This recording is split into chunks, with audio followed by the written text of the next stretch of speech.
April മാസം. കൊടുംചൂട്. എൻ്റെ 8ാം ക്ലാസ്സിലെ പരീക്ഷകൾ കഴിഞ്ഞിരുന്നു. അഖിലേട്ടന് 10ാം ക്ലാസ് പരീക്ഷയും കഴിഞ്ഞു. ഞങ്ങൾ രണ്ടുപേരും വല്ലാത്തൊരു ആശ്വാസത്തിലായിരുന്നു. എല്ലാ വർഷത്തെയും പോലെ ഇത്തവണയും ഞങ്ങൾ അമ്മൂമ്മയുടെ അടുത്തേക്ക് പോവുകയാണ്. അച്ഛനും അമ്മയ്ക്കും ലീവില്ല. അതുകൊണ്ട് ഞങ്ങൾ തനിച്ചാണ് യാത്ര. ബസ് ഇറങ്ങുമ്പോൾ ഉച്ചയ്ക്ക് 2 മണിയായി. പുറത്ത് തീ പൊള്ളുന്ന വെയിൽ. റോഡിൽ ടാർ ഉരുകിക്കിടക്കുന്നു. അവിടെ നിന്ന് 1 കിലോമീറ്റർ ഉള്ളിലേക്കാണ് ഗ്രാമം. നടക്കാനൊരു ഇടവഴിയുണ്ട്. ഇരുവശത്തും വിശാലമായ പാടങ്ങൾ. വേനൽക്കാലമായതുകൊണ്ട് പാടത്ത് വെള്ളമില്ല. മണ്ണ് വരണ്ടുണങ്ങി വിണ്ടു കീറിക്കിടക്കുന്നു. കാറ്റ് തീരെയില്ലായിരുന്നു. ഉണങ്ങിയ കരിയിലകൾ മാത്രം അവിടെയും ഇവിടെയും കിടന്നു. അഖിലേട്ടൻ വലിയ ബാഗ് തോളിലിട്ടു. ഞാൻ ചെറിയ ബാഗും പിടിച്ചു. ഞങ്ങൾ നടക്കാൻ തുടങ്ങി. പാടത്തിന് നടുവിലൂടെയുള്ള വരമ്പിലൂടെയാണ് യാത്ര. ദൂരെയായി അമ്മൂമ്മയുടെ വീട് കാണാം. പഴയൊരു തറവാട്. ഓടിട്ട വീടാണ്. മുറ്റത്ത് വലിയൊരു മാവുണ്ട്. ചുറ്റും പറമ്പാണ്. ആ വീട്ടിലിപ്പോൾ അമ്മൂമ്മ മാത്രമേയുള്ളൂ. അപ്പൂപ്പൻ മരിച്ചിട്ട് 2 വർഷമായി. അപ്പൂപ്പൻ പോയതിൽ പിന്നെ അമ്മൂമ്മ വല്ലാതെ ഒറ്റപ്പെട്ടു. ടൗണിലെ ഞങ്ങളുടെ വീട്ടിൽ വന്ന് നിൽക്കാൻ അച്ഛൻ ഒരുപാട് നിർബന്ധിച്ചു. പക്ഷെ അമ്മൂമ്മ വന്നില്ല. അപ്പൂപ്പൻ്റെ ഓർമ്മകളുള്ള ആ വീട് വിട്ട് എങ്ങോട്ടുമില്ലെന്ന് തീർത്തു പറഞ്ഞു. നടന്ന് ഞങ്ങൾ മുറ്റത്തെത്തി. ഗേറ്റ് തുറക്കുന്ന ശബ്ദം കേട്ട് അമ്മൂമ്മ ഉമ്മറത്തേക്ക് വന്നു. ഞങ്ങളെ കണ്ടപ്പോൾ ആ മുഖത്ത് വലിയ സന്തോഷം വന്നു. ചുളിവ് വീണ മുഖം തിളങ്ങി. എത്തിപ്പോയോ എൻ്റെ കുട്ടികൾ? അമ്മൂമ്മ ചോദിച്ചു. ഞങ്ങൾ ഉമ്മറത്തേക്ക് കയറി. അവിടെ നല്ല തണുപ്പുണ്ടായിരുന്നു. പഴയ വീടുകളുടെ ഒരു പ്രത്യേക മണം. പുകയുടെയും കർപ്പൂരത്തിൻ്റെയും മണം. ആദ്യത്തെ ഒരാഴ്ച വളരെ സാധാരണമായിരുന്നു. യാതൊരു കുഴപ്പവുമില്ല. രാവിലെ എഴുന്നേൽക്കും. കിണറ്റിൻകരയിൽ നിന്ന് കുളിക്കും. പിന്നെ പാടത്തേക്ക് പോകും. അവിടെ ഗ്രാമത്തിലെ മറ്റു കുട്ടികളുണ്ടാകും. ഞങ്ങൾ ക്രിക്കറ്റ് കളിക്കും. ഉച്ചയ്ക്ക് നല്ല വെയിലാകുമ്പോൾ കളി നിർത്തും. വീട്ടിൽ വരുമ്പോൾ അമ്മൂമ്മ ചോറ് വിളമ്പി വെച്ചിട്ടുണ്ടാകും. മാമ്പഴ പുളിശ്ശേരിയും മീൻ വറുത്തതുമാണ് പ്രധാന വിഭവം. വൈകുന്നേരം പറമ്പിലൂടെ നടക്കും. രാത്രി കറണ്ട് പോകുമ്പോൾ ഉമ്മറത്തെ തിണ്ണയിലിരിക്കും. അമ്മൂമ്മ പഴയ കഥകൾ പറയും. അപ്പൂപ്പനെക്കുറിച്ചുള്ള കഥകളാണ് കൂടുതലും. അപ്പൂപ്പൻ വലിയ കർഷകനായിരുന്നു. ഈ പാടം മുഴുവൻ അപ്പൂപ്പൻ കൃഷി ചെയ്തിരുന്നു. ഇതൊക്കെ കേട്ട് ഞങ്ങൾ ഉറങ്ങിപ്പോകും. പക്ഷേ 2ാമത്തെ ആഴ്ച മുതൽ കാര്യങ്ങൾ മാറിത്തുടങ്ങി. മാറ്റങ്ങൾ വളരെ ചെറുതായിരുന്നു. എങ്കിലും എനിക്കത് തോന്നിത്തുടങ്ങി. ചൂട് വല്ലാതെ കൂടി. രാത്രികളിലൊട്ടും കാറ്റുണ്ടായിരുന്നില്ല. വീടിനുള്ളിൽ വല്ലാത്തൊരു ശ്വാസമുട്ടലുള്ള പോലെ. ഒരു ദിവസം രാത്രി, സമയം എത്രയായെന്ന് ഓർമ്മയില്ല, ഞാൻ ഞെട്ടി ഉണർന്നു. എനിക്ക് നല്ല ദാഹമുണ്ടായിരുന്നു. അഖിലേട്ടൻ അടുത്ത് കിടന്ന് നല്ല ഉറക്കത്തിലാണ്. ഞാൻ എഴുന്നേറ്റു. വെള്ളം കുടിക്കാൻ അടുക്കളയിൽ പോകണം. മുറിയുടെ വാതിൽ തുറന്നു. ഇടനാഴിയിൽ നല്ല ഇരുട്ടായിരുന്നു. കറണ്ടില്ല. ജനലിലൂടെ നിലാവിൻ്റെ മങ്ങിയ വെളിച്ചം മാത്രം വരുന്നുണ്ട്. ഞാൻ പതുക്കെ നടന്നു. പഴയ തടി കൊണ്ടുള്ള തറയാണ്. ഓരോ ചൂട് വയ്ക്കുമ്പോഴും തടി ഞരങ്ങുന്ന ശബ്ദം കേൾക്കാം. അടുക്കളയുടെ അടുത്തേക്ക് എത്താറായപ്പോൾ ഞാൻ നിന്നു. ഞാനൊരു ശബ്ദം കേട്ടു. ആരോ സംസാരിക്കുന്നു. അടുക്കളയിൽ നിന്നാണ്. വളരെ പതുക്കെയുള്ള സംസാരം. ഞാൻ കാതോർത്തു. അമ്മമ്മയുടെ ശബ്ദമാണ് ആദ്യം കേട്ടത്. പക്ഷേ അത് സാധാരണ പോലെയല്ല. വല്ലാതെ താഴ്ന്ന പരുക്കനായൊരു ശബ്ദം. അമ്മൂമ്മ ആരോടോ തർക്കിക്കുന്ന പോലെ. അത് പറ്റില്ല, അങ്ങനെ പറഞ്ഞാൽ എങ്ങനെയാ? അമ്മൂമ്മ പറയുന്നു. ആരും മറുപടി പറയുന്നില്ല. അല്ലെങ്കിൽ എനിക്ക് കേൾക്കാൻ കഴിയുന്നില്ല. എനിക്ക് ചെറിയൊരു പേടി തോന്നി. രാത്രി ഈ സമയത്ത് അമ്മൂമ്മ ആരോടാണ് സംസാരിക്കുന്നത്? ഞാൻ പതുക്കെ മുന്നോട്ട് നടന്നു. അടുക്കളയുടെ വാതിൽക്കലെത്തി. വാതിൽ പാതി തുറന്നു കിടക്കുകയാണ്. അകത്തൊരു മണ്ണെണ്ണ വിളക്ക് കത്തുന്നുണ്ട്. അതിൻ്റെ വെളിച്ചത്തിൽ ഞാൻ ആ കാഴ്ച കണ്ടു. അമ്മൂമ്മ അടുക്കളയുടെ നടുവിൽ നിൽക്കുകയാണ്. എനിക്ക് പുറംതിരിഞ്ഞാണ് നിൽപ്പ്. ചുമരിലേക്ക് നോക്കിയാണ് സംസാരം. ആ ചുമരിൽ അപ്പൂപ്പൻ്റെ ഒരു പഴയ ഫോട്ടോ തൂക്കിയിട്ടുണ്ട്. അതിലേക്ക് നോക്കിയാണ് അമ്മൂമ്മ സംസാരിക്കുന്നത്. ഞാൻ പറഞ്ഞത് കേട്ടാൽ മതി, ഇനി വരരുത്, അമ്മൂമ്മ ദേഷ്യത്തിൽ പറഞ്ഞു. എൻ്റെ ശ്വാസം വേഗത്തിലായി. കാലുകൾ വിറയ്ക്കാൻ തുടങ്ങി. പ്രായമുള്ളവർ ഒറ്റയ്ക്ക് സംസാരിക്കാറുണ്ടെന്ന് അമ്മ പറയാറുണ്ട്. പക്ഷേ ഇത് അങ്ങനെയല്ല. ഇതിൽ വേറെന്തോ ഉണ്ട്. ആ നിൽപ്പ് കണ്ടാൽ മുന്നിൽ ശരിക്കും ഒരാൾ ഉള്ളതുപോലെയാണ്. അമ്മൂമ്മേ, ഞാൻ പതുക്കെ വിളിച്ചു. ശബ്ദം പുറത്തേക്ക് വന്നില്ല. തൊണ്ട വരണ്ടിരുന്നു. ഞാൻ ഒന്നുകൂടി ശ്രമിച്ചു. കുറച്ചുകൂടി ഉച്ചത്തിൽ. അമ്മൂമ്മേ. പെട്ടെന്ന് ആ സംസാരം നിന്നു. അമ്മൂമ്മ അനങ്ങിയില്ല. ഒരു നിമിഷം ആ അടുക്കളയിൽ പൂർണ്ണ നിശബ്ദതയായിരുന്നു. മണ്ണെണ്ണ വിളക്കിലെ തിരി മാത്രം ചെറിയ കാറ്റിൽ ഇളകി. എൻ്റെ നെഞ്ചിടിപ്പ് എനിക്ക് തന്നെ കേൾക്കാമായിരുന്നു. പതുക്കെ, വളരെ പതുക്കെ അമ്മൂമ്മ തിരിഞ്ഞു. ആ വെളിച്ചത്തിൽ ഞാൻ അമ്മൂമ്മയുടെ മുഖം കണ്ടു. എൻ്റെ ഹൃദയം ഒരു നിമിഷം നിലച്ചുപോയി. അതെൻ്റെ അമ്മൂമ്മയെപ്പോലെ തോന്നിയില്ല. മുഖത്തെ പേശികളെല്ലാം വലിഞ്ഞു മുറുകിയിരുന്നു. കണ്ണുകൾ വല്ലാതെ തുറിച്ചിരിക്കുന്നു. കൃഷ്ണമണികൾക്കൊരു പ്രത്യേക തിളക്കം. ആ മുഖത്ത് യാതൊരു ഭാവവുമില്ലായിരുന്നു. തികച്ചും അപരിചിതമായ ഒരാളെപ്പോലെ. എന്താടാ? അമ്മൂമ്മ ചോദിച്ചു. ശബ്ദത്തിന് യാതൊരു മാറ്റവുമില്ല. സാധാരണ എൻ്റെ അമ്മൂമ്മയുടെ ശബ്ദം തന്നെ. ആ മുഖത്തെ ഭാവവും പെട്ടെന്ന് മാറി. വീണ്ടും എൻ്റെ പഴയ അമ്മൂമ്മയായി. എനിക്ക് ദാഹിച്ചിട്ട്, ഞാൻ വിറയ്ക്കുന്ന ശബ്ദത്തിൽ പറഞ്ഞു. വെള്ളം പാത്രത്തിലുണ്ട്, എടുത്തു കുടിക്കേ, അമ്മൂമ്മ പറഞ്ഞു. ഞാൻ വേഗം പോയി വെള്ളം കുടിച്ചു. തിരിഞ്ഞു നോക്കുമ്പോൾ അമ്മൂമ്മ എന്നെ തന്നെ നോക്കി നിൽക്കുന്നുണ്ടായിരുന്നു. ആ നോട്ടത്തിലെവിടെയോ ഒരു അപരിചിതത്വം ഒളിഞ്ഞിരിക്കുന്ന പോലെ. ഞാൻ വേഗം മുറിയിലേക്ക് നടന്നു. പുതപ്പ് മൂടിക്കിടന്നു. അഖിലേട്ടനെ വിളിക്കാൻ തോന്നി. പക്ഷെ അവൻ എഴുന്നേറ്റില്ല. അന്ന് രാത്രി ഞാൻ പിന്നെ ഉറങ്ങിയിട്ടില്ല. പിറ്റേന്ന് രാവിലെ നല്ല വെയിൽ. ഞാൻ ഉമ്മറത്തേക്ക് ചെന്നു. അമ്മൂമ്മ മുറ്റമടിക്കുകയാണ്. രാത്രിയിലെ സംഭവം എനിക്കൊരു ദുസ്വപ്നം പോലെ തോന്നി. അമ്മൂമ്മ പതിവ് പോലെ എന്നോട് ചിരിച്ചു. പ്രാതൽ കഴിക്കാൻ വിളിച്ചു. യാതൊരു കുഴപ്പവുമില്ല. ഞാൻ അഖിലേട്ടനോട് രാത്രി നടന്ന കാര്യം പറഞ്ഞു. അവൻ ചിരിച്ചു. നിനക്ക് തോന്നിയതാവും. അല്ലെങ്കിൽ പ്രായമുള്ളവരല്ലേ, ചിലപ്പോൾ ഉറക്കത്തിൽ എഴുന്നേറ്റ് നടക്കുന്നതാകും. അവനത് കാര്യമാക്കിയില്ല. ഉച്ചയ്ക്ക് ഞങ്ങൾ ക്രിക്കറ്റ് കളിക്കാൻ പോയി. പാടത്തിൻ്റെ ഒരറ്റത്താണ് കളി. അവിടെ ഒരു ചെറിയ തോടുണ്ട്. തോടിനപ്പുറം കുറേ കൈതക്കാടുകളാണ്. വലിയ കൈതച്ചെടികൾ തിങ്ങി നിൽക്കുന്നു. അതിനുള്ളിലേക്ക് നോക്കിയാൽ ഒന്നും കാണില്ല. നല്ല ഇരുട്ടായിരിക്കും എപ്പോഴും. കളി തുടങ്ങി. ഞാൻ ഫീൽഡ് ചെയ്യുകയായിരുന്നു. അഖിലേട്ടനാണ് ബാറ്റ് ചെയ്യുന്നത്. അവൻ പന്ത് ശക്തിയായി അടിച്ചു. പന്ത് ഉരുണ്ടുരുണ്ട് കൈതക്കാടിൻ്റെ അടുത്തേക്ക് പോയി. ഞാൻ പന്തിന് പുറകെ ഓടി. തോടിൻ്റെ വക്കിലെത്തി. പന്ത് കൈതക്കാടിൻ്റെ തൊട്ടു മുന്നിൽ കിടക്കുന്നുണ്ട്.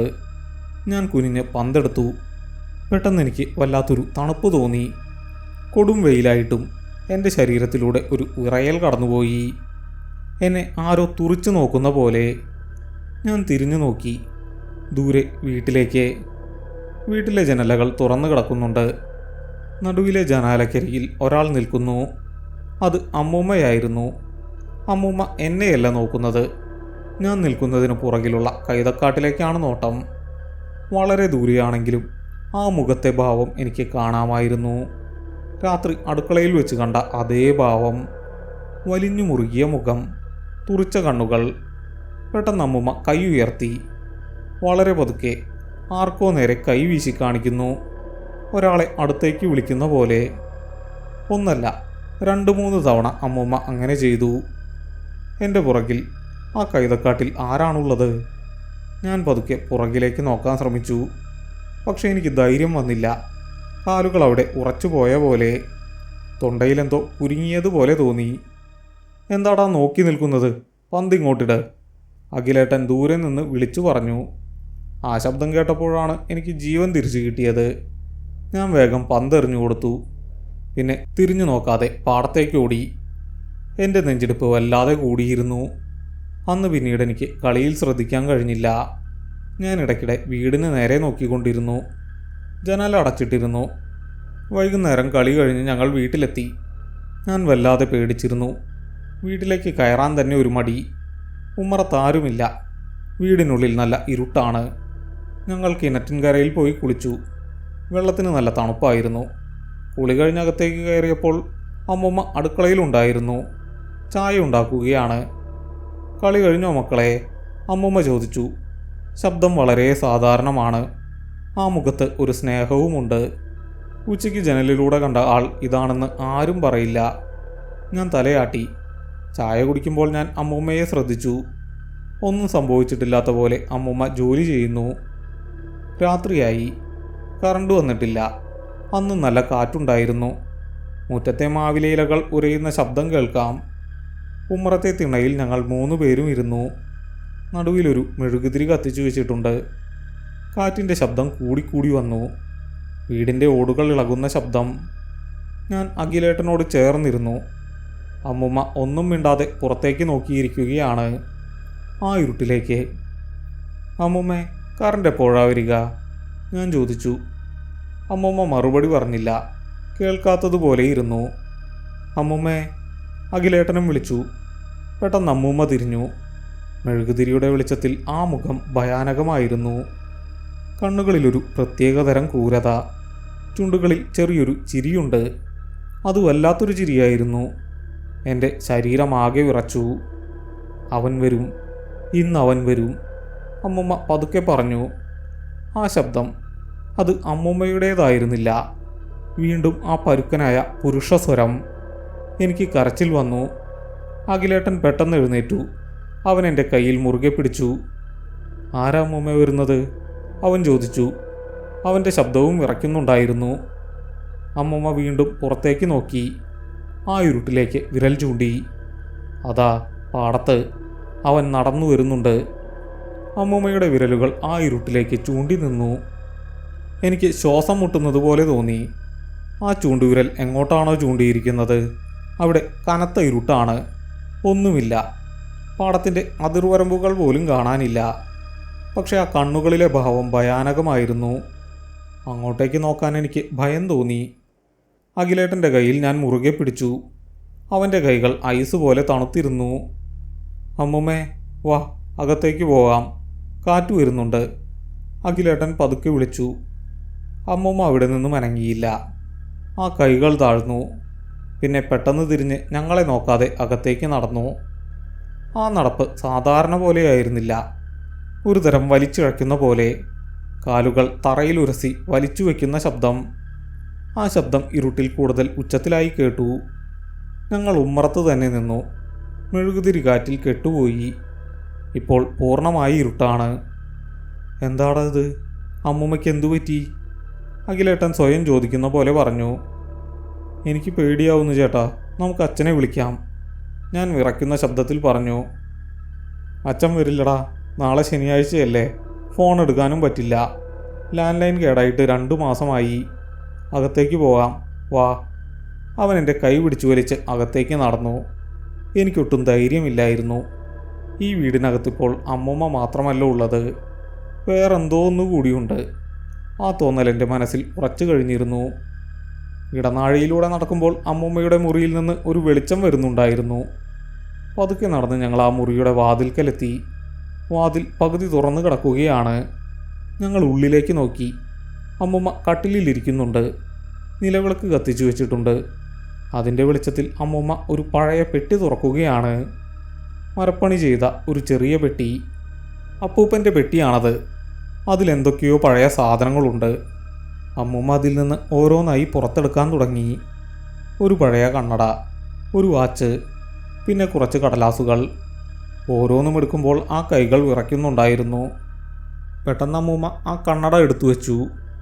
അപ്പൂപ്പൻ വയ്ക്കാറുള്ള കറുത്ത ഫ്രെയിമുള്ള പഴയ കണ്ണട. അത് വെച്ചപ്പോൾ ആ മുഖം പൂർണ്ണമായും മാറി. ഒരു നിമിഷം ഞാൻ അപ്പൂപ്പനെ തന്നെയാണ് കാണുന്നതെന്ന് തോന്നി. എൻ്റെ ഹൃദയം നിലച്ചുപോയി. അവൻ വരും, തീർച്ചയായും വരും. ആ പരുക്കനായ സ്വരം വീണ്ടും. അമ്മൂമ്മ ആരോടോ സംസാരിക്കുന്ന പോലെ. പിന്നെ പെട്ടിയിൽ നിന്ന് വലിയൊരു ഇരുമ്പ് താക്കോലെടുത്തു. ആ താക്കോൽ എൻ്റെ ഓർമ്മയിലുണ്ട്. പത്തായപ്പുരയുടെ താക്കോലാണത്. പത്തായപ്പുര വീടിൻ്റെ പുറകിലാണ്. അപ്പൂപ്പൻ മരിച്ചതിന് ശേഷം അത് തുറന്നിട്ടില്ല. അവിടേക്ക് ആരും പോകാറുമില്ല. വലിയ തടിപ്പെട്ടികളും പഴയ കൃഷിയായുധങ്ങളുമാണതിൽ. അമ്മൂമ്മ ആ താക്കോലും പിടിച്ചെഴുന്നേറ്റു. ഞങ്ങൾ പെട്ടെന്ന് പിന്നിലേക്ക് മാറി ഇരുട്ടിലേക്ക് ചേർന്ന് നിന്നു. അമ്മൂമ്മ പുറത്തേക്ക് വന്നു. ഞങ്ങളെ കണ്ടില്ല. അമ്മൂമ്മ നേരെ അടുക്കളയിലേക്ക് നടന്നു. അടുക്കളയുടെ പുറകിലെ വാതിൽ തുറക്കുന്ന ശബ്ദം ഞങ്ങൾ കേട്ടു. ചേട്ടാ, അമ്മൂമ്മ പുറത്തേക്ക് പോവുകയാ, ഞാൻ പതുക്കെ പറഞ്ഞു. നമുക്ക് നോക്കാം, നീ പുറകെ വാ, അവൻ പറഞ്ഞു. ഞാൻ അവനെ തടയാൻ ശ്രമിച്ചു, പക്ഷെ അവൻ കേട്ടില്ല. ഞങ്ങൾ അടുക്കളയിലെത്തി. വാതിൽ തുറന്നു കിടക്കുന്നു. പുറത്ത് നല്ല ഇരുട്ടാണ്. കാറ്റ് വീശുന്നുണ്ട്. മുറ്റത്തെ മണലിൽ അമ്മൂമ്മയുടെ കാൽപ്പാടുകൾ കാണാം. ഞങ്ങൾ പതുക്കെ പുറത്തേക്കിറങ്ങി. പത്തായപ്പുരയുടെ അടുത്തേക്ക് പോവുകയാണ് അമ്മൂമ്മ. നിലവിളക്ക് കയ്യിലുണ്ട്.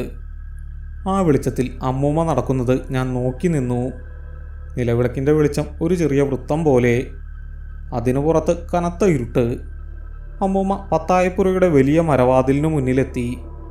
താക്കോൽ വാതിലിലിടുന്ന ശബ്ദം. പഴയ താഴായതുകൊണ്ട് നല്ല ശബ്ദമുണ്ടായിരുന്നു. കിരുകിരി ശബ്ദത്തോടെ വാതിൽ തുറന്നു. അമ്മൂമ്മ അകത്തേക്ക് കയറി. വെളിച്ചം അകത്തേക്ക് മറഞ്ഞു. ചേട്ടാ വേണ്ട, നമുക്ക് മുറിയിൽ പോയി കിടക്കാം. ഞാൻ അവനെ വീണ്ടും പിടിച്ചു വലിച്ചു. ഇല്ലടാ, അമ്മമ്മ എന്താ അവിടെ ചെയ്യുന്നതെന്ന് നോക്കണം. നീ ഇവിടെ നിൽക്ക്, ഞാൻ പോയി നോക്കിയിട്ട് വരാം. അവൻ എന്നെ അവിടെ നിർത്തി പത്തായപ്പുരയുടെ അടുത്തേക്ക് പതുക്കെ നടന്നു. ഞാൻ ആ ഇരുട്ടിൽ തനിച്ചായി. വീടിൻ്റെ ചുമരിനോട് ചേർന്ന് ഞാൻ നിന്നു. എൻ്റെ കാതുകളിൽ കാറ്റിൻ്റെ ഇരമ്പൽ മാത്രം. അഖിലേട്ടൻ പത്തായപ്പുരയുടെ വാതിൽക്കലെത്തി. അവൻ പതുക്കെ അകത്തേക്ക് നോക്കി. കുറച്ച് സമയം കഴിഞ്ഞു. അവൻ അനങ്ങുന്നില്ല. എൻ്റെ പേടി കൂടി വന്നു. പെട്ടെന്ന് അവൻ തിരിഞ്ഞോടി വന്നു. അവൻ്റെ മുഖം വിളറി വെളുത്തിരുന്നു. ശ്വാസം വേഗത്തിലാണ്. അവൻ എന്നെ വലിച്ച് വീടിനുള്ളിലേക്ക് ഓടി. വാതിൽ വലിയ ശബ്ദത്തോടെ അടച്ചു കുറ്റിയിട്ടു. ഞാൻ അവനെ നോക്കി. അവൻ വിറയ്ക്കുകയാണ്. എന്താടോ ഉണ്ടായത്? ഞാൻ ചോദിച്ചു. അവൻ സംസാരിക്കാൻ ബുദ്ധിമുട്ടി. അമ്മൂമ്മ, അവിടെ അമ്മൂമ്മ ഒറ്റയ്ക്കല്ല. അവൻ ഒരുവിധം പറഞ്ഞു തീർത്തു. വേറെ ആരാ? ഞാൻ വിറച്ചുകൊണ്ട് ചോദിച്ചു. ആരോ ഒരാൾ അവിടെ നിൽപ്പുണ്ട്. നിലവിളക്കിൻ്റെ വെളിച്ചത്തിൽ ഞാൻ ആ നിഴൽ കണ്ടു. വലിയ ഒരാൾ അമ്മൂമ്മയുടെ നേരെ മുന്നിൽ. അമ്മൂമ്മ ആ താക്കോൽ അയാൾക്ക് കൊടുക്കുകയാണ്. അയാൾ അത് വാങ്ങുന്നതും ഞാൻ കണ്ടു. അത് കേട്ട് എൻ്റെ തല കറങ്ങുന്നത് പോലെ തോന്നി. ആര്? പത്തായപ്പുരയിൽ 2 വർഷമായി ആരും കയറിയിട്ടില്ല. ഈ സമയത്ത് രാത്രി ആരാണവിടെ? ആരാണെന്ന് മുഖം കണ്ടോ? ഞാൻ ചോദിച്ചു. ഇല്ല, ഇരുട്ടായിരുന്നു. വലിയ ഒരാൾ. തലയിലൊരു മുണ്ട് കെട്ടിയിട്ടുണ്ട്, അപ്പൂപ്പനെ പോലെ. അവൻ പറഞ്ഞു നിർത്തി. ഞങ്ങൾ 2 പേരും പരസ്പരം നോക്കി. അപ്പൂപ്പൻ? ഇനി മരിച്ച അപ്പൂപ്പനാണോ? എനിക്ക് കരച്ചിൽ വന്നു. ഞാൻ തറയിൽ ഇരുന്നു പോയി. അഖിലേട്ടൻ എന്നെ ചേർത്ത് പിടിച്ചു. ഞങ്ങൾ ഞങ്ങളുടെ മുറിയിലേക്ക് ഓടി. വാതിലടച്ചു കുറ്റിയിട്ടു. കട്ടിലിൽ കയറി പുതപ്പ് മൂടിക്കിടന്നു. പുറത്ത് കാറ്റിൻ്റെ ശബ്ദം കൂടി വന്നു. വീടിൻ്റെ മുകളിൽ മാവിൻ്റെ കൊമ്പുകൾ ഉരയുന്നുണ്ട്. ഇടയ്ക്കെപ്പോഴോ മഴ പെയ്യാൻ തുടങ്ങി. ശക്തമായ മഴ. ജനലിലൂടെ തണുത്ത കാറ്റ് ഉള്ളിലേക്ക് വീശുന്നുണ്ടായിരുന്നു. പക്ഷെ ഞങ്ങൾ വിയർക്കുകയായിരുന്നു. കുറച്ചു കഴിഞ്ഞപ്പോൾ ഒരു ശബ്ദം കേൾക്കാൻ തുടങ്ങി. മുറ്റത്തുകൂടെ ആരോ നടക്കുന്ന ശബ്ദം. മഴയത്ത് ചെളിയിൽ കാലുകൾ വയ്ക്കുന്ന ശബ്ദം. കുളമ്പ് വയ്ക്കുന്നത് പോലെ. അത് പതുക്കെ വീടിൻ്റെ ഉമ്മറത്തേക്ക് കയറുകയാണ്. പടവുകൾ കയറുന്ന ശബ്ദം. ഞങ്ങൾ അനങ്ങാതെ കിടന്നു. ശ്വാസം വിടാൻ പോലും പേടിയായി. ഉമ്മറത്തെ വാതിലിൽ ആരോ തട്ടുന്ന ശബ്ദം കേട്ടു. വളരെ പതുക്കെ. ഞങ്ങൾ ശ്വാസം അടക്കിപ്പിടിച്ചു. കുട്ടികളെ, ഒരു വിളി. അത് അമ്മൂമ്മയുടെ ശബ്ദമാണ്. ഉമ്മറത്തെ വാതിൽ അകത്തു നിന്നാണ് കുറ്റിയിട്ടിരിക്കുന്നത്. പിന്നെ എങ്ങനെ അമ്മൂമ്മ അവിടെ എത്തി? അടുക്കള വാതിലിലൂടെ പോയ അമ്മൂമ്മ തിരിച്ചു കയറിയോ? വീണ്ടും വാതിലിൽ തട്ടി. കുട്ടികളെ, വാതിൽ തുറക്ക്. അത് അമ്മൂമ്മയല്ല. ആ ശബ്ദത്തിൽ ഒരു മാറ്റമുണ്ട്. അത് ഞാൻ പത്തായപ്പുരയിൽ വെച്ച് കേട്ട അമ്മൂമ്മയുടെ അതേ ശബ്ദമല്ല. ഇത് മറ്റൊരു ശബ്ദം. ഒരു സ്ത്രീയുടെ ശബ്ദം. പക്ഷേ എൻ്റെ അമ്മൂമ്മയുടേതല്ല. ഞാൻ അഖിലേട്ടനെ നോക്കി. അവനും കേൾക്കുന്നുണ്ട്. അവൻ തലയാട്ടി വാതിൽ തുറക്കരുതെന്ന്. വാതിൽ തുറക്കു മക്കളെ, മഴയത്ത് ഞാൻ നനയുകയാ. ആ ശബ്ദം കൂടുതൽ ഉച്ചത്തിലായി. അതിൽ ഒരു ദേഷ്യം കലർന്നിരുന്നു. വാതിലിൽ ശക്തമായി മുട്ടാൻ തുടങ്ങി. തുറക്കാൻ. ഞാൻ പറയുന്നത് കേൾക്കുന്നില്ലേ? മുട്ടൽ വലിയൊരു ഇടിയായി മാറി. പഴയ തടിവാതിൽ തകരുമെന്ന് തോന്നി. ഞങ്ങൾ ചെവി പൊത്തി കട്ടിലിൽ ചുരുണ്ടുകൂടി. ആ ഇടി കുറേ നേരം തുടർന്നു. പിന്നെ പെട്ടെന്ന് നിന്നു. മഴയുടെ ശബ്ദം മാത്രം. കുറച്ച് സമയം കഴിഞ്ഞു. അവർ പോയോ? ഞാൻ പതുക്കെ ചോദിച്ചു. അറിയില്ല, ശബ്ദമുണ്ടാക്കരുത്, അവൻ പറഞ്ഞു. പെട്ടെന്ന് ഞങ്ങളുടെ മുറിയുടെ വാതിലിനടുത്ത് ഒരനക്കം. ഇടനാഴിയിലൂടെ ആരോ നടന്നു വരുന്ന ശബ്ദം. ഉമ്മറത്തെ വാതിൽ തകർക്കാതെ എങ്ങനെ ഒരാൾ അകത്ത് കയറി? അത് അമ്മൂമ്മയായിരിക്കുമോ? ഞങ്ങളുടെ മുറിയുടെ വാതിലിനടുത്ത് ആ കാലൊച്ച നിന്നു. താഴെ വാതിലിൻ്റെ വിടവിലൂടെ ഒരു നിഴൽ കണ്ടു. നിലാവിൻ്റെ വെളിച്ചത്തിൽ അത് വ്യക്തമായിരുന്നു. അവിടെ ഒരാൾ നിൽക്കുകയാണ്. മുറിയുടെ വാതിലിൽ ആരും മുട്ടിയില്ല. പക്ഷെ എനിക്കത് കേൾക്കാം. വാതിലിൻ്റെ പുറത്തുനിന്ന് വലിയ നഖങ്ങൾ കൊണ്ട് ആരോ മരത്തിൽ ചുരണ്ടുന്നു. മരത്തിൽ നഖങ്ങൾ ആഴ്ന്നിറങ്ങുന്ന ശബ്ദം. താഴെ നിന്ന് മുകളിലേക്ക്. വീണ്ടും വീണ്ടും. ഞാൻ കണ്ണുകൾ ഇറുക്കി അടച്ചു. എൻ്റെ ഹൃദയം പൊട്ടിപ്പോകുമെന്ന് തോന്നി. ആ ചുരണ്ടൽ എൻ്റെ തലച്ചോറിനുള്ളിലാണ് കേൾക്കുന്നത്. പെട്ടെന്ന് ആ ശബ്ദം നിന്നു.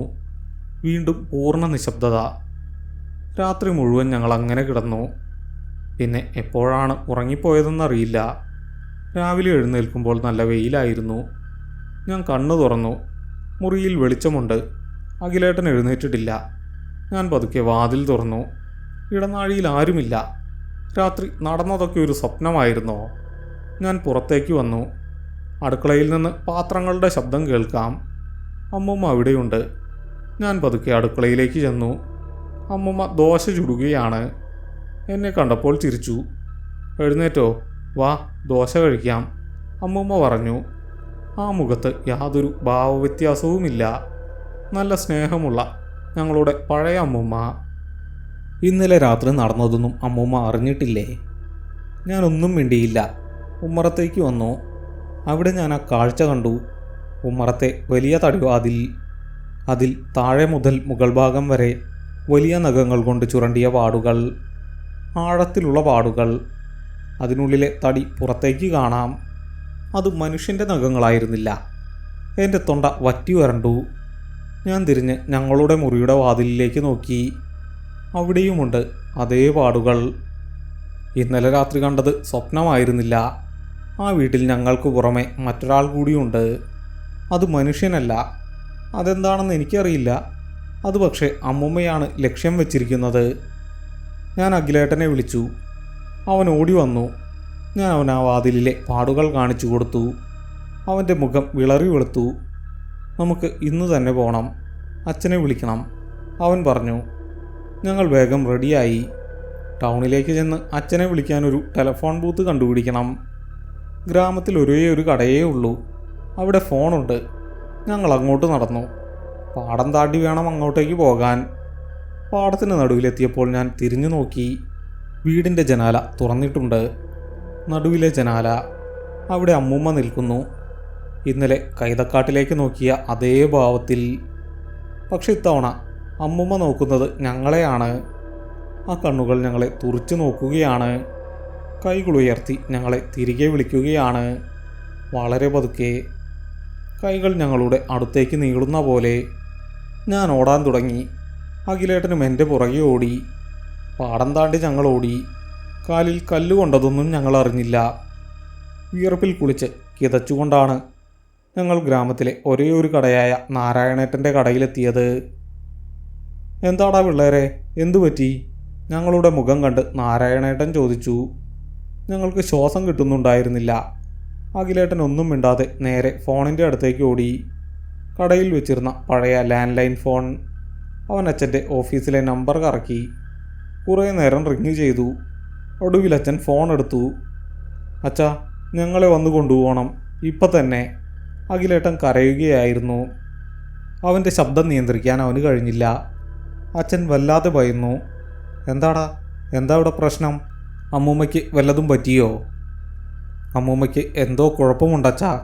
വീട്ടിൽ വേറെ ആരോ ഉണ്ട്. രാത്രി വാതിലിൽ ആരോ മാന്തി. ഞങ്ങൾക്ക് പേടിയാകുന്നു. അച്ഛൻ ഇപ്പം തന്നെ വരണം. അച്ഛൻ കുറച്ചു നേരം ഒന്നും മിണ്ടിയില്ല. എന്തു പറയണമെന്ന് അറിയാത്ത പോലെ. നിനക്ക് തോന്നുന്നതാകും മോനെ, പ്രായമായവരല്ലേ. ഞാൻ നാളെ രാവിലെ തന്നെ അങ്ങോട്ടേക്ക് തിരിക്കാം. എനിക്ക് ഇന്നിവിടെ നിന്ന് ഇറങ്ങാൻ പറ്റില്ല. വണ്ടിയുമില്ല. നിങ്ങൾ പേടിക്കാതെ രാത്രി വാതിലടച്ചു കിടന്നാൽ മതി. അച്ഛാ, അഖിലേട്ടൻ വിളിച്ചു. പക്ഷെ ഫോൺ കട്ടായിരുന്നു. ഞങ്ങൾക്ക് കരച്ചിൽ വന്നു. പ്രതീക്ഷ മുഴുവൻ പോയി. നാരായണേട്ടൻ ഞങ്ങളെ തന്നെ നോക്കി നിൽക്കുകയാണ്. എന്താ പ്രശ്നം? നീ കാര്യം പറ, അയാൾ വീണ്ടും ചോദിച്ചു. അഖിലേട്ടൻ നടന്ന കാര്യങ്ങൾ മുഴുവൻ പറഞ്ഞു. രാത്രി പത്തായപ്പുര തുറന്നത്, അമ്മൂമ്മ മറ്റാരോടോ സംസാരിക്കുന്നത്, വാതിലിലെ ആ വലിയ നഖപ്പാടുകൾ, എല്ലാം. ഇതൊക്കെ കേട്ടപ്പോൾ നാരായണേട്ടൻ്റെ മുഖത്തെ ചിരി മാഞ്ഞു. മുഖം വിളറി വെളുത്തു. അയാൾ ചുറ്റും നോക്കി. കടയിൽ വേറെ ആരുമില്ല. അയാൾ ഞങ്ങളുടെ അടുത്തേക്ക് വന്ന് ശബ്ദം താഴ്ത്തി ചോദിച്ചു, പത്തായപ്പുര തുറന്നോ? അതേ എന്ന് ഞങ്ങൾ തലയാട്ടി. നാരായണേട്ടൻ നെഞ്ചിൽ കൈവച്ചു.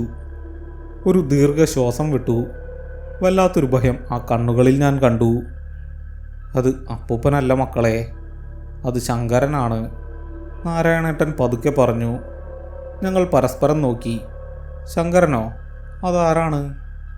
നാരായണേട്ടൻ പറഞ്ഞു തുടങ്ങി. അതൊരു പഴയ കഥയാണ്. നിങ്ങൾ ജനിക്കുന്നതിന് മുമ്പ് നടന്ന സംഭവം. ശങ്കരൻ അപ്പൂപ്പൻ്റെ കൂടെ പണിക്ക് നടന്നിരുന്ന ആളാണ്. നല്ല ഉയരമുള്ള ഒരാൾ. തലയിൽ എപ്പോഴും ഒരു വലിയ മുണ്ട് കെട്ടും. അയാൾക്ക് ബുദ്ധിക്ക് ചെറിയ കുഴപ്പമുണ്ടായിരുന്നു. രാത്രിയായാൽ വല്ലാത്ത സ്വഭാവമാണ്. പത്തായപ്പുരയുടെ ഒരു മൂലയിലായിരുന്നു അയാൾക്ക് താമസിക്കാൻ ഇടം കൊടുത്തിരുന്നത്. ഒരു ദിവസം രാത്രി അപ്പൂപ്പനും ശങ്കരനും തമ്മിൽ എന്തോ വലിയ തർക്കം നടന്നു. അപ്പൂപ്പൻ ദേഷ്യത്തിൽ പത്തായപ്പുര പുറത്തുനിന്ന് പൂട്ടി. പിറ്റേന്ന് രാവിലെ തുറന്നപ്പോൾ ശങ്കരൻ മരിച്ചു കിടക്കുകയായിരുന്നു. പാമ്പ് കടിച്ചതാണെന്ന് പറഞ്ഞു. പക്ഷേ നാട്ടുകാർക്ക് സംശയമുണ്ടായിരുന്നു. ദുർമരണമായിരുന്നു അത്. അന്നു മുതൽ ആ പത്തായപ്പുര ആരും തുറന്നിട്ടില്ല. അപ്പൂപ്പൻ അത് പൂട്ടി താക്കോൽ എവിടെയോ ഒളിപ്പിച്ചു. അമ്മൂമ്മയ്ക്ക് എപ്പോഴും അതിൻ്റെ ഒരു കുറ്റബോധമുണ്ടായിരുന്നു. നാരായണേട്ടൻ പറഞ്ഞു നിർത്തി. എൻ്റെ കാലുകൾ തളർന്നു. തല കറങ്ങുന്നത് പോലെ തോന്നി. അപ്പോൾ ഇന്നലെ രാത്രി പത്തായപ്പുരയിൽ അമ്മൂമ്മ താക്കോൽ കൊടുത്തത്. വെളിച്ചത്തിൽ അഖിലേട്ടൻ കണ്ട ആ രൂപം, തലയിൽ മുണ്ട് കെട്ടിയ ആ ആൾ, അത് ശങ്കരനായിരുന്നു. വർഷങ്ങളായ അവിടെ അടഞ്ഞുകിടന്ന മരിച്ചുപോയ ശങ്കരൻ. നിങ്ങൾ വീട്ടിലേക്ക് പോയിക്കോ മക്കളെ. ഉച്ചയ്ക്ക് വെയിലുള്ളപ്പോൾ അവൻ പുറത്തിറങ്ങില്ല. കുഴപ്പമില്ല. ഞാൻ വൈകുന്നേരം ഈ കടയടച്ചിട്ട് അങ്ങോട്ട് വരാം. അച്ഛൻ വരുന്നതുവരെ ഞാൻ അവിടെ നിൽക്കാം. നാരായണേട്ടൻ ഞങ്ങൾക്ക് ധൈര്യം തന്നു. പക്ഷേ തിരിച്ച് വീട്ടിലേക്ക് നടക്കുമ്പോൾ ഞങ്ങളുടെ കാലുകൾ വിറയ്ക്കുന്നുണ്ടായിരുന്നു. വെയിലുള്ളപ്പോൾ വരില്ല എന്ന് നാരായണേട്ടൻ പറഞ്ഞത് മാത്രമാണ് ഒരേ ഒരു ആശ്വാസം. അമ്മൂമ്മയെ അവിടെ ഒറ്റയ്ക്കാക്കാൻ പറ്റില്ല. ഞങ്ങൾക്ക് തിരിച്ചു പോയേ തീരൂ. മുറ്റത്തെത്തിയപ്പോൾ കനത്ത നിശബ്ദത. ഉമ്മറത്ത് ആരുമില്ല. വാതിലിലെ ആ വലിയ നഖപ്പാടുകൾ കൊടും വെയിലത്ത് കൂടുതൽ വ്യക്തമായി കണ്ടു. മനുഷ്യൻ്റെ വിരലുകൾക്ക് ഒരിക്കലും ഇത്രയും ആഴത്തിൽ കട്ടിയുള്ള മരം ചുരണ്ടാൻ കഴിയില്ല. ഞങ്ങൾ പതുക്കെ അകത്തു കയറി. അടുക്കളയിൽ ചെന്നു. അമ്മൂമ്മ അവിടെ തറയിൽ ഭിത്തിയിലേക്ക് നോക്കിയിരിക്കുകയാണ്. അനങ്ങുന്നില്ല. അടുപ്പിൽ തീ കത്തിച്ചിട്ടില്ല. ഭക്ഷണമൊന്നും ഉണ്ടാക്കിയിട്ടില്ല. വീടിനുള്ളിൽ നല്ല ചൂടായിരുന്നു. അമ്മൂമ്മേ, അഖിലേട്ടൻ പതുക്കെ വിളിച്ചു. അമ്മൂമ്മ തിരിഞ്ഞു നോക്കി. ആ മുഖത്ത് ജീവനില്ലായിരുന്നു. വിളറിയ മുഖം. കണ്ണുകൾക്ക് ചുറ്റും കറുപ്പ് നിറം വന്നിട്ടുണ്ട്. നിങ്ങൾ പോയോ? അമ്മൂമ്മ ചോദിച്ചു.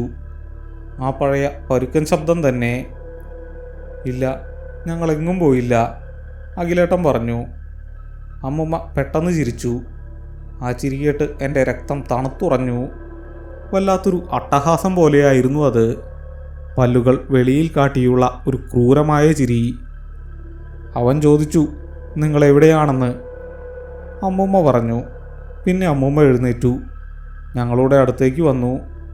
അമ്മൂമ്മയുടെ ശരീരത്തിൽ നിന്ന് വല്ലാത്തൊരു മണം വരുന്നുണ്ടായിരുന്നു. ഉണങ്ങിയ മണ്ണും പഴയ പൂപ്പൽ പിടിച്ച തടിയും ചേർന്ന ഒരു ദുർഗന്ധം. പത്തായപ്പുരയുടെ ഉള്ളിലെ അതേ മണം. പോയി കിടന്നുറങ്ങ്, രാത്രിയാകുമ്പോൾ അവൻ വരും. അമ്മൂമ്മ ഞങ്ങളുടെ കാതിൽ മന്ത്രിച്ചു. പിന്നെ ഉമ്മറത്തേക്ക് നടന്നുപോയി. ഞങ്ങൾ വേഗം മുറിയിൽ കയറി വാതിലടച്ചു കുറ്റിയിട്ടു. ജനലുകളും അടച്ചു. സമയം ഉച്ചയ്ക്ക് 2 മണിയായതേ ഉള്ളൂ. പക്ഷെ ഞങ്ങൾക്ക് പുറത്തിറങ്ങാൻ തോന്നിയില്ല. വിശപ്പും ദാഹവും എല്ലാം എങ്ങോട്ടോ പോയിരുന്നു. സമയം ഇഴഞ്ഞു നീങ്ങി. പുറത്ത് വെയിൽ മങ്ങിത്തുടങ്ങി. വൈകുന്നേരം 5 മണിയായി. നാരായണേട്ടൻ ഇനിയും വന്നിട്ടില്ല. പെട്ടെന്ന് പുറത്ത് കാറ്റ് വീശാൻ തുടങ്ങി. രാവിലെ നല്ല വെയിലായിരുന്നു.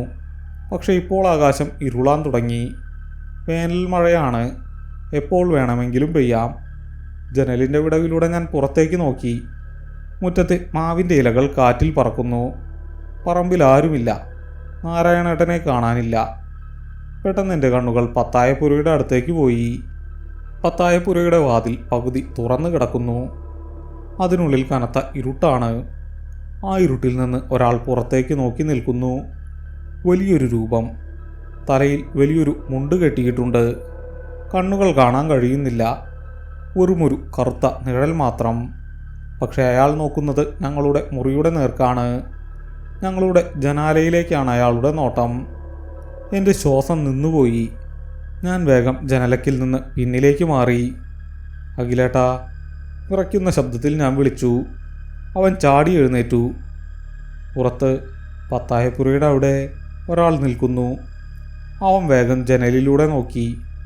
അവൻ്റെ മുഖം വിളറി. അവൻ പെട്ടെന്ന് ജനലിൻ്റെ പാളികൾ വലിച്ചടച്ചു കുറ്റിയിട്ടു. നാരായണേട്ടൻ വന്നില്ലല്ലോ ദൈവമേ. അവൻ തലയിൽ കൈവച്ചു. മഴ പെയ്യാൻ തുടങ്ങി. ശക്തമായ മഴ. ജനലിൽ മഴത്തുള്ളികൾ വന്നടിക്കുന്ന ശബ്ദം. കാറ്റിൻ്റെ ഇരമ്പൽ. വീടിനുള്ളിൽ നല്ല ഇരുട്ടായി. കറണ്ടില്ല. ഞങ്ങൾ കട്ടിലിൻ്റെ ഒരു മൂലയിൽ പരസ്പരം കെട്ടിപ്പിടിച്ച് ചുരുണ്ടിരുന്നു. രാത്രിയായി. 8 മണി കഴിഞ്ഞിട്ടുണ്ടാകും. അമ്മൂമ്മയുടെ അനക്കമൊന്നും കേൾക്കുന്നില്ല. വീടിനുള്ളിൽ ശ്മശാന മൂകത. പെട്ടെന്ന് ഉമ്മറത്തെ വാതിൽ വലിയ ശബ്ദത്തോടെ തുറന്നു. കാറ്റടിച്ചതാണോ? അല്ല, വാതിലാരോ തുറന്നതാണ്. മഴയത്ത് ആരോ ഉമ്മറത്തേക്ക് കയറി. നനഞ്ഞ കാലടികൾ. ആ വലിയ കാലടികൾ വീടിനുള്ളിലേക്ക് കയറുകയാണ്.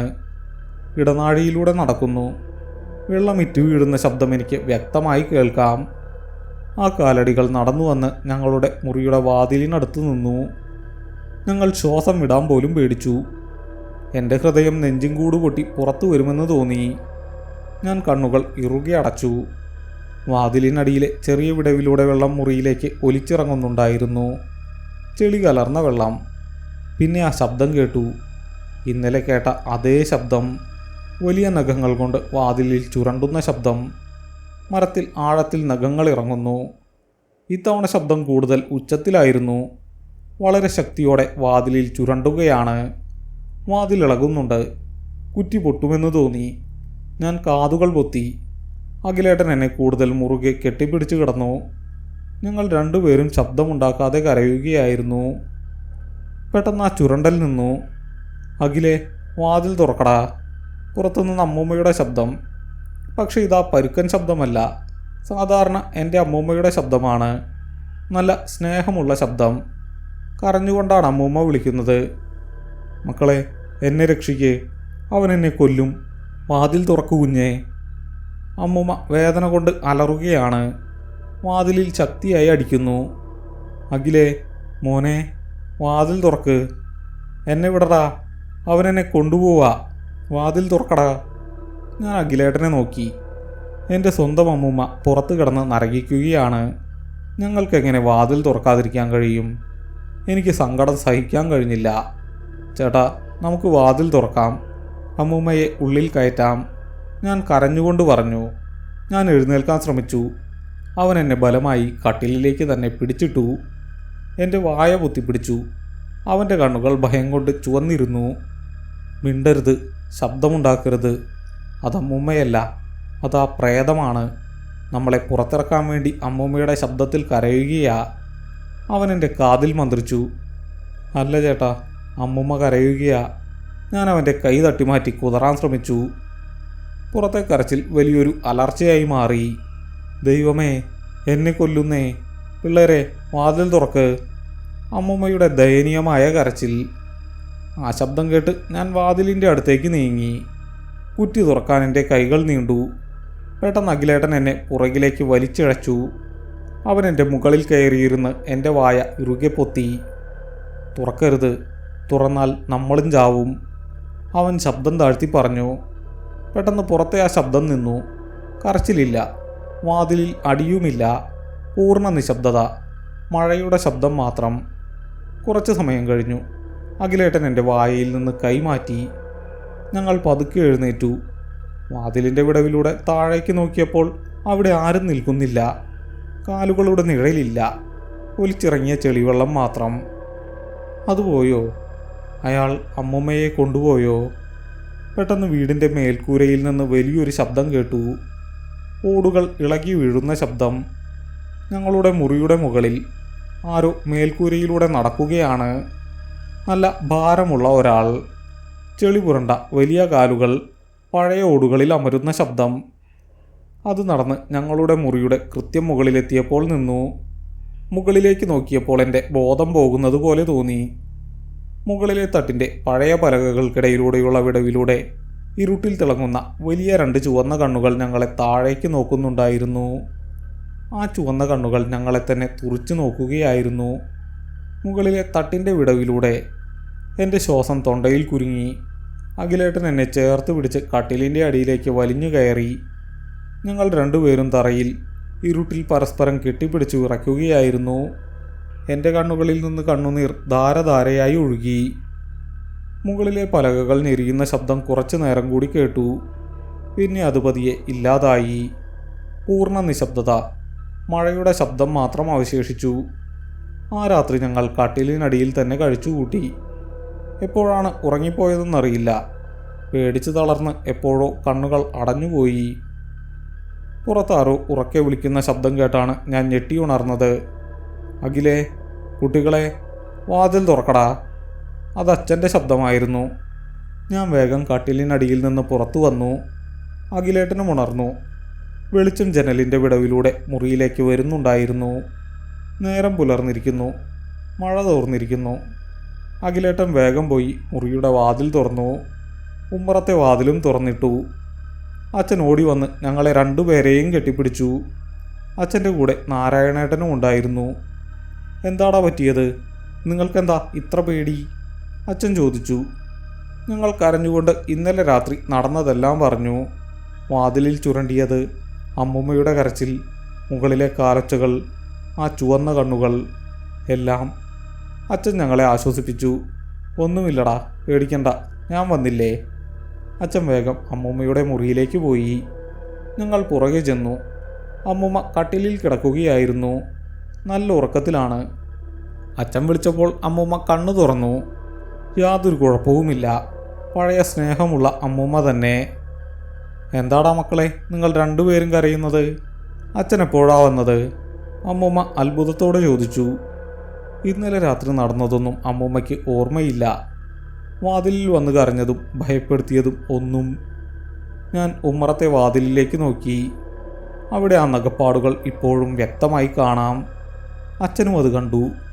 അച്ഛൻ്റെ മുഖമൊന്നു മാറി. പക്ഷേ ഞങ്ങളോടൊന്നും പറഞ്ഞില്ല. നാരായണേട്ടൻ ആ പാടുകളിൽ തൊട്ടുനോക്കി. അയാളെന്തോ ഇറുവിറുക്കുന്നുണ്ടായിരുന്നു. ഉച്ചയോടെ അച്ഛൻ ഞങ്ങളെയും അമ്മുമ്മയെയും കൂട്ടി ടൗണിലേക്ക് തിരിച്ചു. അമ്മുമ്മ ആദ്യം വരാൻ മടിച്ചെങ്കിലും അച്ഛൻ നിർബന്ധിച്ചു കൊണ്ടുപോയി. പോകുന്നതിനു മുമ്പ് അച്ഛൻ പത്തായപ്പുരയുടെ അടുത്തേക്ക് പോയിരുന്നു. അവിടെ ആ വലിയ മരവാതിൽ തുറന്നു കിടക്കുകയായിരുന്നു. അച്ഛൻ അത് വലിച്ചടച്ച് പുതിയൊരു താഴിട്ട് പൂട്ടി. ടൗണിലെത്തിയ ശേഷം അച്ഛൻ അമ്മുമ്മയെ നല്ലൊരു ഡോക്ടറെ കാണിച്ചു. ഞാൻ ഒളിഞ്ഞു നിന്ന് അവർ സംസാരിക്കുന്നത് കേട്ടു. പ്രായമായവരിൽ കാണുന്ന ഒരു മാനസികാവസ്ഥയാണ്. ഡോക്ടർ അച്ഛനോട് പറഞ്ഞു.